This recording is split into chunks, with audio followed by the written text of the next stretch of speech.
अध्याय उसका 1 वचन, चारों कान खोल के सुनिएगा और हम देखेंगे नए नियम में यीशु मसीह क्या कहता है आपको। नए नियम की शिक्षा है, प्रभु यीशु मसीह क्या चाहते हैं आपसे। जिस बहस में बात करते हैं क्या वो नए नियम में है, क्या यीशु चाहता है कि वो आशीष मिले आपको। तो हम इस वचन को जिसको मिल गया आप रीड करना शुरू करें। अब्राहम अब वृद्ध हो गया था। सुनिए, ये अब्राहम की बात हो रही है जिससे बोला जाता है अब्राहम इसहाक याकूब का खुदा, मेरा परमेश्वर, मेरा खुदा, जिसको यहोवा ने बुलाया वो उसके पीछे हो लिया। उत्पत्ति 12वां अध्याय अगर आप घर जाके पढ़ोगे तो आपको मालूम पड़ेगा। ध्यान से फिर से पढ़िए, एक आयत पूरी आयत पढ़नी है। अब्राहम अब वृद्ध हो गया था और बहुत थी, और यहोवा सब बातों में उसको आशीष दी थी। हालेलुया। तो यहाँ लिखा है जो अब्राहम था वह क्या हो गया था, वृद्ध हो गया था, और यहोवा ने उसको बहुत आशीष दी थी। हालेलुया। तो हम देखेंगे कि उसको क्या क्या आशीष मिली। हालेलुया। तो पवित्र शास्त्र में हम देखेंगे, उससे पहले हम उत्पत्ति 26 का 12 वचन देखेंगे।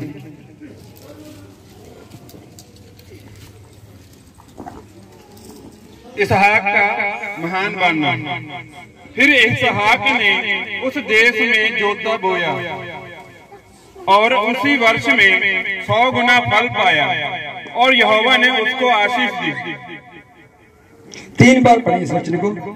फिर इसहाक ने उस देश में जोता बोया और उसी वर्ष में 100 गुना फल पाया, और यहोवा ने उसको आशीष दी। फिर इसहाक ने उस देश में जोता बोया और उसी वर्ष में 100 गुना फल पाया, और यहोवा ने उसको आशीष दी। फिर इसहाक ने उस देश में जोता बोया और उसी वर्ष में 100 गुना फल पाया, और यहोवा ने उसको आशीष दी। हाँ जी, अब हम देखेंगे पहली आशीष को देखा अब्राहम के ऊपर। किस पर? कितनी आशीष दी उसको? 100%, 100 गुना आशीष दी।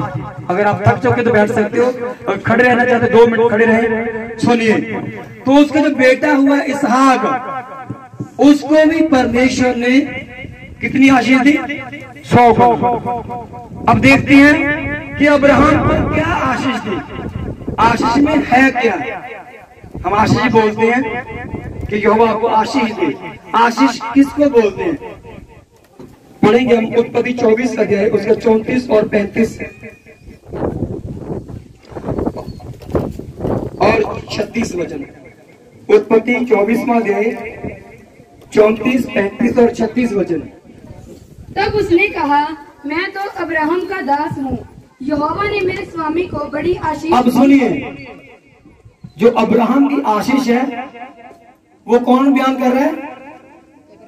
अब्राहम का एक दास है, नौकर है, वो बयान कर रहा है। हाँ जी, यहोवा ने मेरे स्वामी को बड़ी आशीष दी है। अब वो एक जो दास है वो बोल रहा है कि यहोवा ने मेरे स्वामी को बहुत आशीष दी है। आशीष क्या है? आज हम उसको देखेंगे। हाँ जी, इसीलिए वह महान पुरुष हो गया है, और उसने उसको भेड़ बकरी, गाय बैल, आराम से बोलो, और उसने उसको भेड़ बकरी, गाय बैल, लिखा 35 आयत में, यहोवा ने मेरे स्वामी अब्राहम को आशीष दी और वो महान पुरुष हो गया। क्या हो गया? महान पुरुष। समझते कौन है? अब्राहम ऐसा इकलौता व्यक्ति था जिसके पास उस समय 318 लोगों की अपनी फौज थी।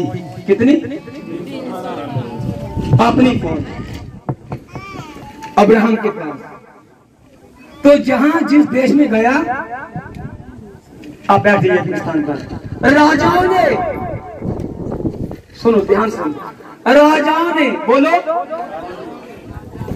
जैसे आज हमारे देश में एक प्रधानमंत्री, प्राइम मिनिस्टर, उस समय में राजा हुआ करते थे। क्या होते थे? राजा। अभी भी कुछ देश के कंट्री में अभी भी राजा बैठते हैं। तो राजा ने अब्राहम के साथ संधि की थी। राजा लोग अब्राहम के साथ संधि करते थे। कुछ समझ आ रहा है आपको? जो संधि होती है वो एक देश से दूसरे देश के बीच होती है। हर एक देश को डर रहता है कहीं लड़ाई आ पड़ी तो वो देश दूसरे देशों के साथ मिलकर हमें कहीं हानि ना पहुंचाए। सुन रहे मेरी बात? अब्राहम के पास कोई देश नहीं है। वो जहां जहां उसके पांव पड़ते उसके लिए उसका वही महल और वही देश होता था। हालेलुया, जोर से बोलो हालेलुया। और अब्राहम का इतना कर दिया परमेश्वर पिता ने कि जिस देश में वो जाता रहता था उस देश के राजा लोग अब्राहम के साथ संधि किया करते थे, मेल मिलाप की बातें किया करते थे, उसके साथ वाचा बांधते थे कि मैं तेरा कुछ बुरा नहीं करूंगा और तू मेरा कोई बुरा ना करना। समझ रहे मेरी बात? मैं उस अब्राहम की बात कर रहा हूं जो बाइबल में लिखा हुआ है, जिसको आशीष ही मिली है। और आशीष क्या है? हम उस आशीष को देख रहे हैं कि उसका नाम यहोवा ने महान कर दिया। सारे राष्ट्रों में, सारी दुनिया में, जब से दुनिया बनी और जब तक रहेगी, अब्राहम का नाम, जो बाइबल का अब्राहम है, उसका नाम इतना ऊंचा है कि उसके समान ना कोई हुआ और ना कोई हो सकता है। दुनिया की सबसे बड़ी आबादी अब्राहम को मानती है, उसको उसका आदर करती है। हालेलुया। अगर पॉपुलेशन की बात करते हैं, जो हिस्ट्री की बात है, जो गूगल पर आप सर्च कर सकते हो, जो क्रिश्चियनिटी वो सबसे ज्यादा एक नंबर पर है। वो सबसे बड़ी जाति वो क्रिश्चियनिटी है। बाइबल में किसी परमेश्वर ने क्रिश्चियन को किसी को ऊंचा नीचा नहीं दिखाया। उसका किसी जाति से, किसी धर्म से कोई मतलब नहीं है। मैं एक बात कर रहा हूं कि जितने लोग यीशु में विश्वास करते हैं उनको क्रिश्चियन बोला जाता है। और पूरी दुनिया में जो सबसे बड़ी जाति है वो क्रिश्चियन है। कम्युनिटी जो सबसे बड़ी वो क्रिश्चियन है। और सबसे बड़ी जो कम्युनिटी है संसार की वो अब्राहम को आदर देती है। बोलो हालेलुया, बोलो हालेलुया। उसकी शिक्षाओं को मानते हैं क्योंकि अब्राहम के साथ वाचा किसने बांधी थी? यहोवा परमेश्वर ने, जिसकी आप और हम सेवा करते हैं। और दूसरी बड़ी कौम कौन सी है? हाँ, मुस्लिम आबादी है सबसे दूसरी बड़ी, तो वो भी अब्राहम का आदर करते हैं। और तीसरी जो सब ताकतवर कम्युनिटी है वो जो होती है वो भी अब्राहम को अपना पुरखा पूर्वज मानते हैं, उसका आदर करते हैं। हालेलुया। दोनों हाथों को उठाइए। हम एक शब्द पर बात करें, आशीष। आपको बुलाया गया था कि परमेश्वर आपके व्यवसाय को आशीष देगा। आप एक से बाद एक व्यवसाय, अपना बिजनेस खड़ा करोगे। अगर आप बेरोजगार हो तो आपके लिए परमेश्वर अवसर खोलेगा, आप रोजगार के लिए अवसर खोलेगा। आप दूसरों को रोजगार देने वाले बनोगे, परमेश्वर की आशीष आप पर ठहरेगी। हालेलुया। और अगर आपके पास अच्छी सैलरी है, अच्छा बिजनेस है, उसमें और आप बढ़ोतरी चाहते हो तो परमेश्वर आपको और आशीष देगा। हालेलुया। और वो आशीष निरंतर बढ़ती रहे और बनी रहे, उसके लिए आज की प्रार्थना सभा का आयोजन किया गया है। दोनों हाथों को उठाइए। हालेलुया, बोलो हालेलुया। तो यहाँ पर जो पहली बात है 35 में लिखा हुआ, यहोवा परमेश्वर ने अब्राहम को आशीष दी कि उसका नाम सब नामों से महान, पृथ्वी में सब नामों से उसका नाम महान था। वो महान पुरुष बन गया था। आगे बढ़ेंगे। और उसने उसको भेड़ बकरी, गाय बैल, सुनो क्या दिया परमेश्वर ने उसको? उस समय की जो संपत्ति थी वो गाय, बैल, भेड़ बकरियां और ऊंट हुआ करते थे, गधे बैल हुआ करते थे, ऊंट हुआ करते थे। जैसे आज के टाइम में आपके पास स्कूटरी है, स्कूटर है,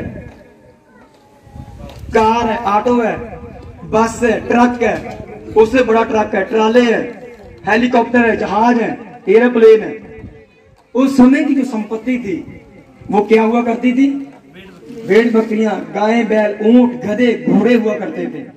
और ये अब्राहम की संपत्ति थी जो सबसे बड़ी थी, जिसमें वो सबसे धनी था। और फिर आगे सोना रूपा। सुनो, उसके बाद क्या है? सोना रूपा। सोना एक बात है। रूपा, जो वो चांदी के वो सिक्के हैं जिन पर मोहर होती थी, जो व्यापार में चला करते थे। ये वो रूपा है जिसके द्वारा लेन देन हुआ, राजाओं के बीच में लेन देन हुआ करता था। ये वो रूपा था जिसके द्वारा आप किसी दूसरे देश से कुछ भी मोल ले सकते हो। आपसे कोई भी मोल कोई चीज ले सकता है, वो आपको रूपा देगा। सोना और क्या लिखा? आगे दास दासियां, और फिर उसके बाद बहुत सारे नौकर नौकरियां, उसके काम करने वाले, उसके पास ढेरों दास और दासियां थी। ऊंट और गधे दिए। हाँ, ऊंट और गधे दिए हैं। दिए। हालेलुया, हालेलुया, बोलो हालेलुया। और आगे लिखा, इन सबों को उस परमेश्वर ने, परमेश्वर के दास ने, अब्राहम ने ये सारा कुछ किसको दे दिया था? अपने ही बेटे इसहाक को दे दिया था। बोलो हालेलुया। हाथ बोलो हालेलुया। दोनों हाथों को उठाई स्वर्ग की ओर, दोनों हाथों को उठाई। अब्राहम की आशीष को देख रहे हैं।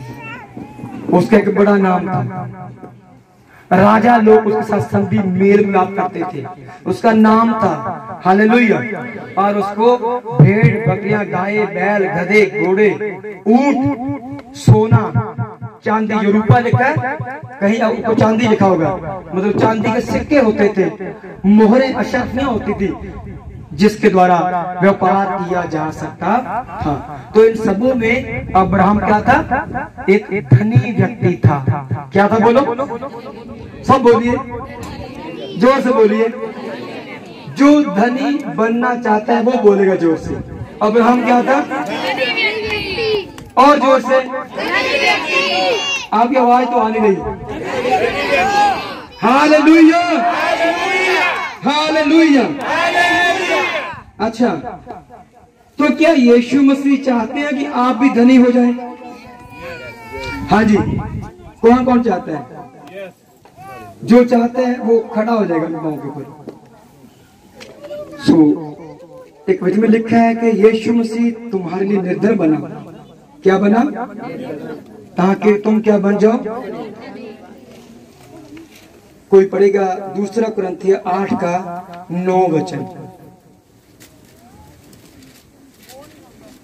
इस वचन को आपने जागते हुए सुनना है। तुम हमारे सुनो, वो सुनेगा जिसको ये वचन की आशीष चाहिए, वो इसको ध्यान से सुनेगा। हालेलुया।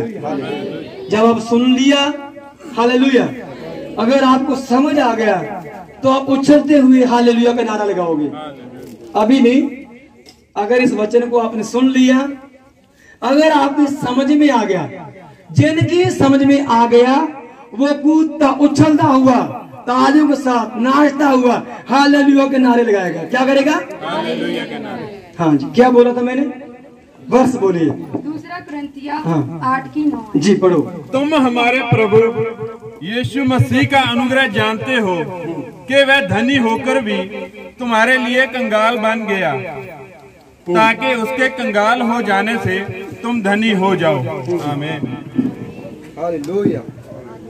तुम हमारे प्रभु यीशु मसीह का अनुग्रह जानते हो कि वे धनी होकर भी तुम्हारे लिए कंगाल बन गया, ताकि उसके कंगाल हो जाने से तुम धनी हो जाओ।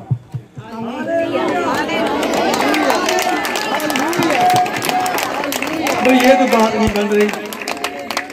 सुनो, तुम हमारे प्रभु यीशु मसीह के अनुग्रह, उसकी करुणा, उसकी कृपा को तो जानते हो कि वो धनी था। वो स्वर्ग का परमेश्वर है, पृथ्वी का परमेश्वर है, उसने सब कुछ बनाया। लिखा वो तुम्हारे लिए निर्धन बन गया। क्या बन गया? वो कंगाल बन गया। क्या बन गया? क्यों बना? ताकि तुम उसकी निर्धनताई कंगाली से धनी हो जाओ। किसको समझाया? एक को समझ आया। ओ दूसरी बहन बहुत कम लोगों को समझ आया है, अभी भी कम लोगों को समझ आया है। क्या धनी होना चाहते हो? उछल बात करो यीशु का। मैं कहता हूं उछल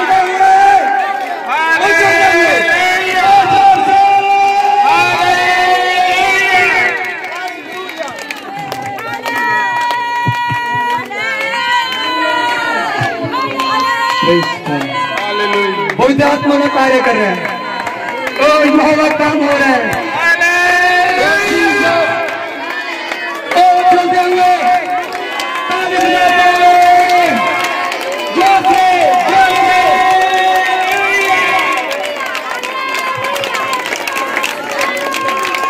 सुनिए, सुनो, ये टाइम है जिसमें यहोवा खुश हो रहे हैं, स्वर्गदूत खुश हो रहे, स्वर्गदूत यहाँ पर नाच रहे, प्रभु का सिंहासन यहाँ पर है।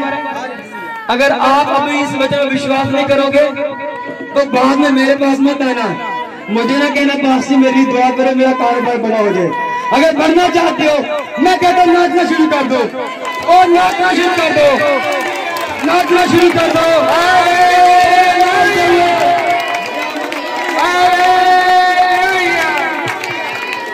नाचना शुरू, मैं कहता हूँ नाचना शुरू कर दीजिए। उछलना शुरू करो, उछलना, उछलना, उछलना, उछे,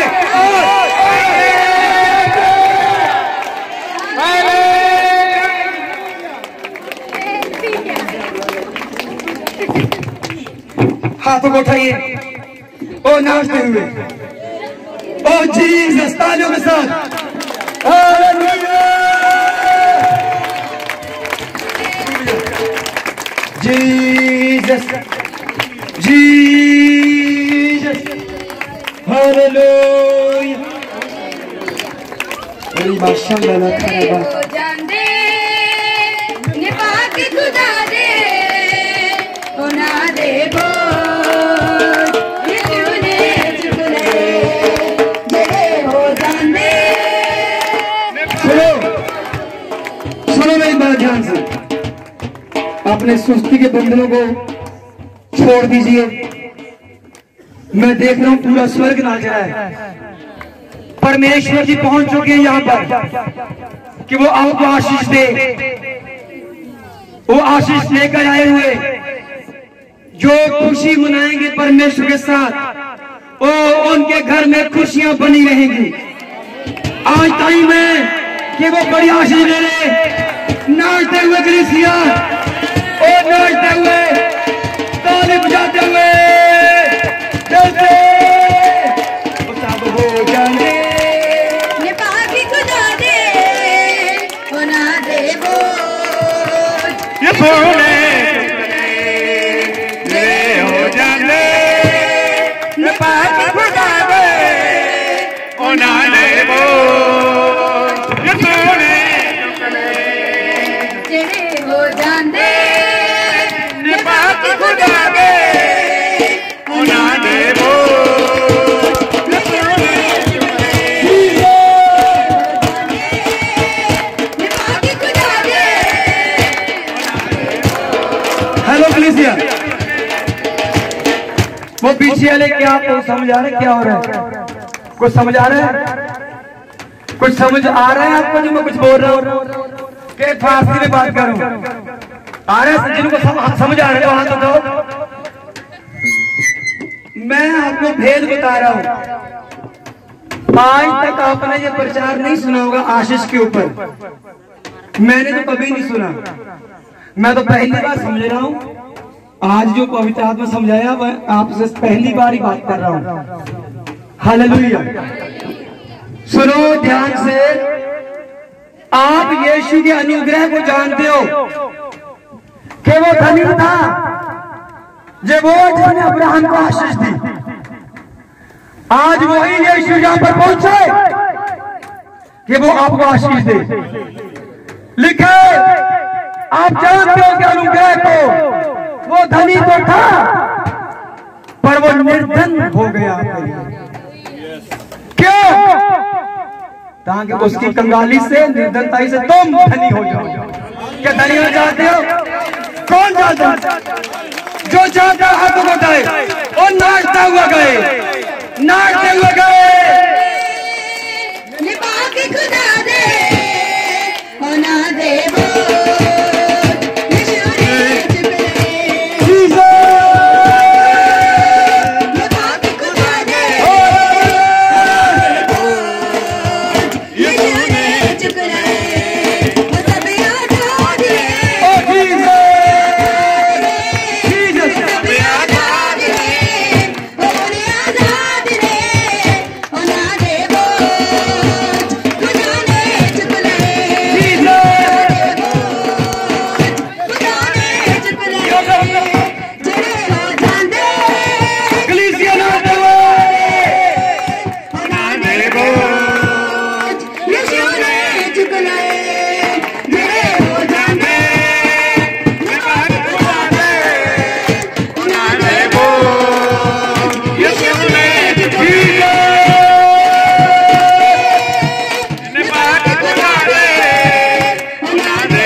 अपने मन को स्थिर करो। जो मैं कह रहा हूं वो सुनो। इधर उधर ताकना बंद कीजिए, इधर का उधर का सोचना बंद करो। जो अब मैं कहूंगा वो सोचिए, जो मैं कहूंगा वो बोलो। आंखें बंद करें। ऐसे बहुत से जवान बच्चे, बेटे बेटियां जो चाहते हैं कि हमारे रिश्ते हो, शादी हो जाए, अच्छे घर में हो तो होगा। आज आपका भविष्य का निर्माण हो रहा है। परमेश्वर ने निगाह लगा रखी है। उसने भेज दिए स्वर्गदूत आपके लिए, उसने भेज दिए स्वर्गदूत आपके लिए। आपकी योग्यता कुछ भी क्यों ना हो, पर आपकी योग्यता अब्राहम की है, परमेश्वर की है। ओ परमेश्वर की ओर से आपके लिए, अगर आप लड़के हो तो वो लड़की परमेश्वर देगा जो परमेश्वर ने स्वर्ग से तैयार किया आपके लिए, जो आपका जीवन साथी होगा। अगर आप लड़की हो तो लड़का जो आपको जीवन साथी चाहिए उसका निर्माण यहोवा की ओर से होगा। आज परमेश्वर आपका फैसला करेगा। हो अगर आप कर्जे में हो, अगर आप कर्जे में हो, अगर आप चाहते हो आज यीशु के साथ खुशी मनाए नाचते हुए, अगर आप चाहते हो कि आपकी लाइफ में वो हो जो परमेश्वर चाहता है, आप घर बसे, तो आज आपने नाचना होगा, यीशु के साथ खुशी मनानी होगी। अगर आपका व्यवसाय फेल हो चुका है, आप बार बार फेल हो रहे हो, आज समय टाइम है, यीशु मसीह आपके ऊपर वो फेलियर का शराब तोड़ेगा और आप अपने बंधनों से आजाद हो जाओगे। कारोबार फिर से खड़े हो जाएंगे। आपको जॉब चाहिए, आपकी जॉब में जॉब, तो मैं कहता हूं आपको एक से ज्यादा जॉब मिलेगी। आप जॉब करोगे, चॉइस आपकी होगी। अगर आपका व्यवसाय बढ़े, कारोबार बंद पड़े, आप पर कर्जे हैं, आप बाहर आओगे, आप कर्जे उतर जाएंगे, कारोबार खोलेंगे, तो आपने अभी इस वचन के अनुसार जो मैं बोल रहा हूं, यीशु का अनुग्रह आप जानते हो। वो धनी था, आपके लिए वो निर्धन बन गया ताकि तुम उसकी निर्धनताई से धनी हो जाओ। अगर आप धनी होना चाहते हो, यीशु के अनुग्रह के लिए आप उछलते हुए, नाचते हुए, ताली बजाते हुए गाओगे। हो जाते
हालेलुया।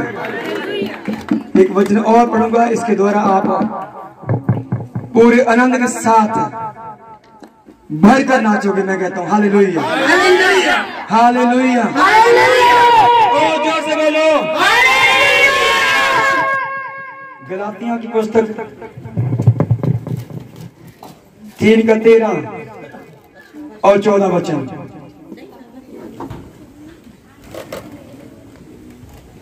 हालेलुया। जिसको मिल गया वो रीड करें, नहीं तो सुनो। यहां लिखा है गलातियों की पुस्तक 3:13 में, मसीह ने जो हमारे लिए शापित बना, हमें मोल लेकर व्यवस्था के शाप से छुड़ाया। आपको मालूम है लंबे टाइम की बीमारी की शाप होती है, कर्जा की शराब है, मालूम है आपको? हालेलुया। लंबे टाइम दुष्ट आत्मा है, नशा, ये शाप है, शराब है। आज जो मुक्त होना चाहता है, आज वो नाचेगा और वो गाएगा, वो तालियों के साथ धन्यवाद करेगा। यानी कि मसीह ने जो हमारे लिए शापित बना, हमें मोल लेकर व्यवस्था के शाप से छुड़ा लिया। क्योंकि लिखा है जो कोई काठ पर लटकाया जाता है वह शापित है। 14 आयत सुनो। यह इसलिए हुआ कि अब्राहम की आशीष मसीह यीशु में अन्य जातियों तक पहुंचे और हम विश्वास के द्वारा उस आत्मा को प्राप्त करें जिसकी प्रतिज्ञा यीशु ने की। बोल हालेलुया। वो आत्मा जो पवित्र आत्मा की प्रतिज्ञा की गई है, आज वो पवित्र आत्मा की प्रतिज्ञा पूरी होगी। आप पवित्र आत्मा की सामर्थ्य को पाओगे, वो आत्मा मिलेगा आपको जो आपके शराब से बाहर निकालेगा। बीमारी का शाप, दुष्ट आत्मा का शाप, नशे का शाप, काजे का शाप, गरीबी के शराब से, आज बेरोजगारी के शाप से आपको मेरा यीशु अभी से आज से सदा के लिए आजाद करेगा। कलीसिया नाचते हुए तालियों के साथ यीशु को धन्य कहे।